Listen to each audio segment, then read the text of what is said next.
Hey there, Sagittarius. Welcome to your reading for the week of December 6th.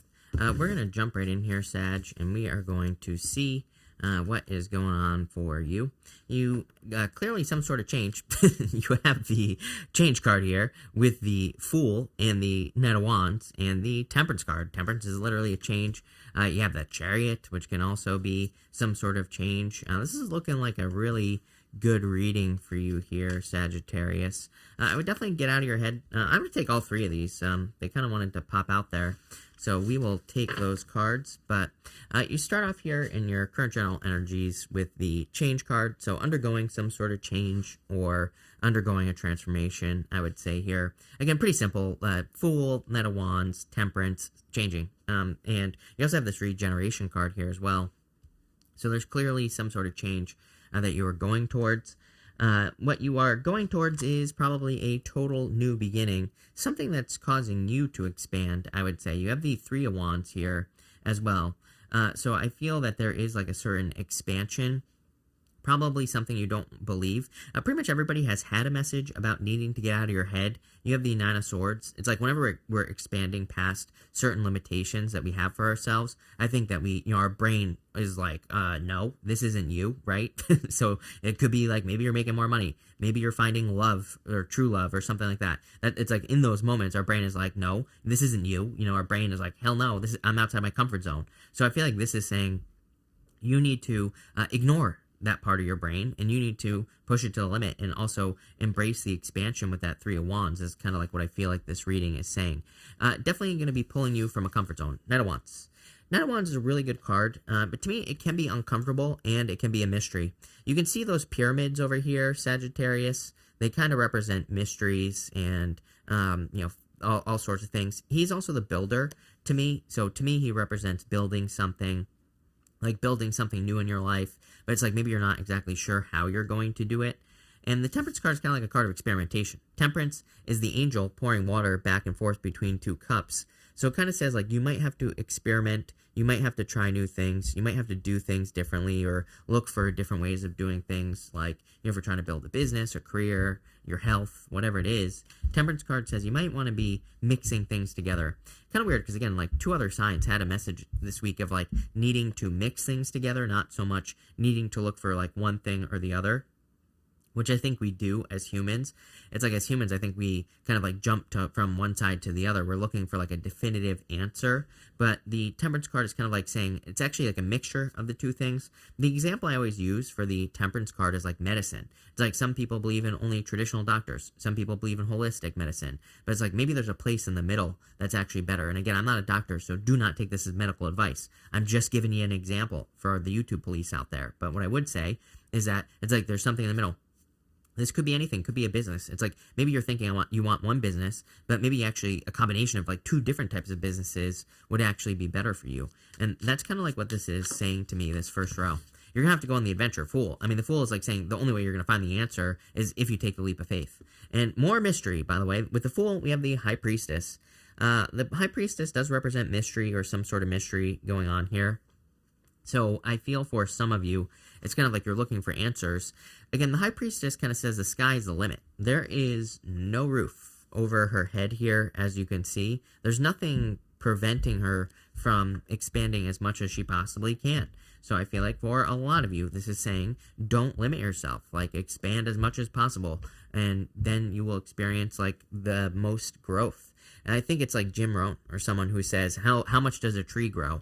As much as possible. It's like nature doesn't know limits, it just grows as much as it possibly can until something gets in the way, right? And that's what I'd say here. The High Priestess is a card of potential, so something clearly has potential. With the Knight of Wands, you have the King of Swords. Could be a person, could be an air sign, could be any sign, general reading, but I do feel like for some of you, there could be a person who has a lot of potential.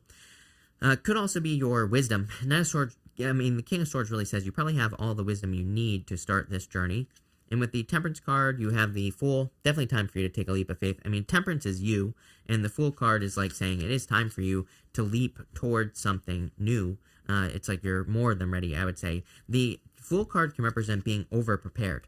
It's like he has that sack on his back, and it's very small. Like, there isn't much there, and it kind of says he's about to go through the whole entire major arcana. He's about to start from the Fool, go all the way to the World, right? But he only has this tiny little sack. It says that he has more than enough information to start his journey. He has everything he needs right here. He doesn't need anything else. In your middle row for the current energies, you have this regeneration card here. So I do feel like you are going through a regeneration time or a healing time with this regeneration card. You know, there you go. In this row here, you have the Chariot, the Page of Swords, and the Empress. So a lot of abundance coming in for you here.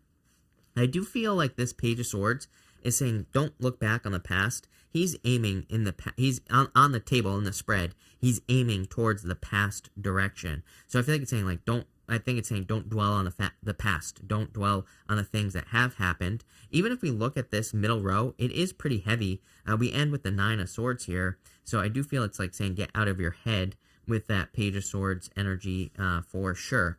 You do have the Chariot. The Chariot is a card of willpower and success. It's also a card of a victory. So I feel like there's a victory coming in for you. It's a card of, like, knowing that you know that something's going to happen. And guess what?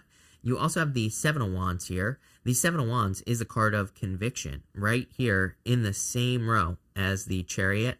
So the Chariot is a card of knowing that you know. It's a card of your will, asserting your will. He is really taking control. The Chariot is the card of hard control in the tarot. He's like really taking control of the situation. And you have that Seven of Wands. So I feel like the more sure of yourself you can be in your head, the more likely you are to be successful at this time. You have the Empress as well, so definitely like a lot of abundance coming in for you here with this Empress energy. I do like to see this for you.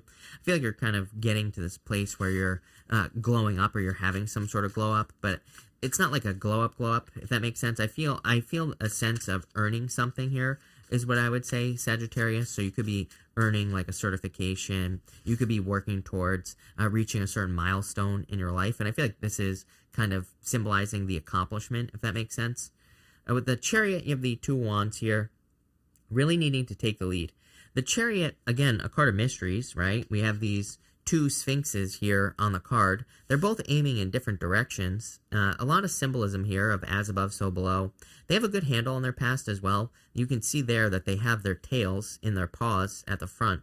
It kind of says like they understand their past. They know where they've come from. They don't need to think about it. Page of Swords. They don't need to go back to the past. So they're very focused on the future. There's no reins attaching the Chariot driver to the two sphinxes. So it kind of says like the universe is in control here, but not really in control, but the universe is guiding you.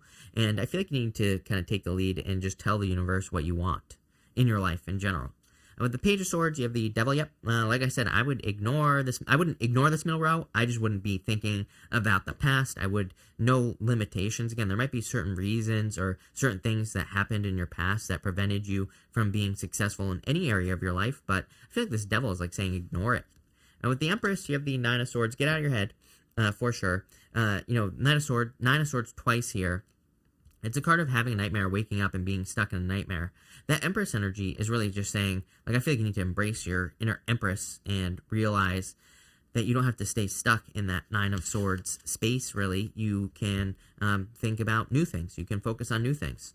In your last row here, you have this, be insightful and established. It says, ground and rebalance your energy. Bring your awareness into the now rather than allowing it to occupy the past or future. What do you know? I mean, exactly. I didn't even read this card, and there you go. Exactly what I've been saying.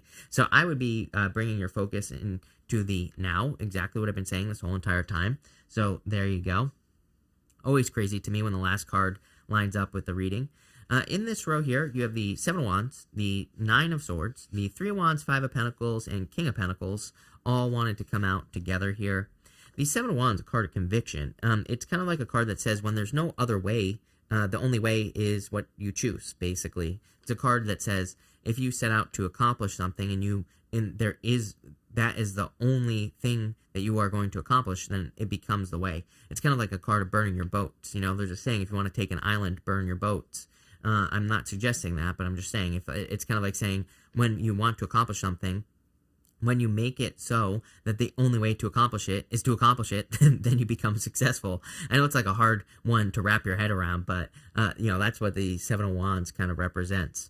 The Nine of Swords is all the stinking thinking, all the reasons you can't do something. I always say Nine of Swords is temporary, number one. Number two, I think the solution to the Nine of Swords should really be the Star card, even though it's not. I'm just saying as an example, because the Star card is a card that says if someone has done something, then it's possible for you. If someone has done anything, doesn't matter what it is, then you are also able to do it.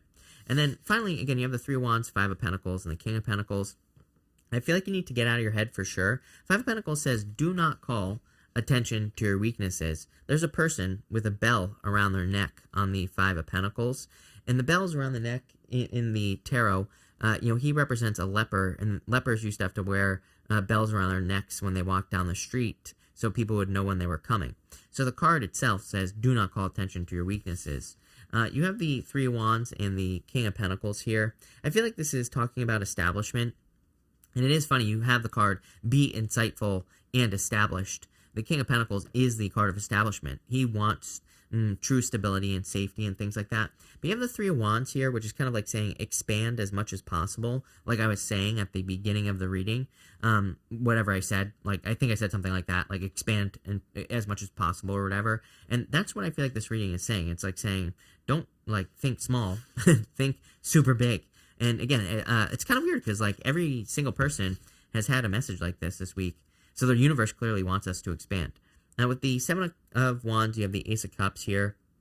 Some of you, I feel, could be trying to protect your heart with that Seven of Wands. Nothing wrong with that. You could be setting certain boundaries to do that. Again, not a bad thing, but Ace of Cups is an accomplishment. It's also your emotions overflowing, being very happy. With the Nine of Swords, you have the Empress. There you go, twice Empress. And funny enough, you have the Empress twice with the Nine of Swords. Here, the Nine of Swords is on top. Here, the Empress is on top. For whatever reason, that's popping into my head as being important. It's almost like in the future, you are going to learn that what your true power is. Because it's like here, again, the Nine of Swords is kind of over the Empress. Here, the Empress is over the Nine of Swords. So in a lot of ways, I feel like it's saying that you're taking your power back. And you're learning almost, that would be strength kind of energy. It's like you're learning how to control your inner demons and things like that. With the Five of Cups, the Three of Wands, and the King of Pentacles, you have the King of Pentacles. So working towards establishment and success. I think it's very interesting. Again, I'm going to show you the big version. It's just easier to see. But I think it's interesting that the Nine of Swords and the Empress come up at the end here. She has this waterfall behind her here. My finger is actually covering it up. It's right here. And the waterfall represents chaotic force. The waterfall is actually water that is flowing from the Emperor, and it's flowing down to the Empress. It's like he's giving her energy. But in a lot of ways, the waterfall also represents, it's kind of like tied to the tower. It represents chaotic force. If you were at the bottom of a waterfall, if you could survive, it would just be, you'd be getting tossed all over the place. It's like she understands where she receives her energy. She also understands her energy has the power to create or destroy, both ways, right? And so I feel for a lot of you, that's popping into my head here. Not here, not in this position, but in this position right here, in your last position. It's almost like this tiny Empress is you. I feel like you're taking control of your energy, taking control of your power. She also understands that she comes from infinite source abundance. So again, she tries to expand as much as possible. She tries to create as much as possible with that energy. And she really doesn't put any kind of like limitations or anything like that on herself with that Empress energy. So I feel like that's what you need to do. Pretty simple reading. As always, Sagittarius. So thank you for being here, Sagittarius. Really appreciate it. Make sure to watch your sun, moon, and rising for a full picture of what's going on for you at this time. But thank you, and definitely enjoy your week.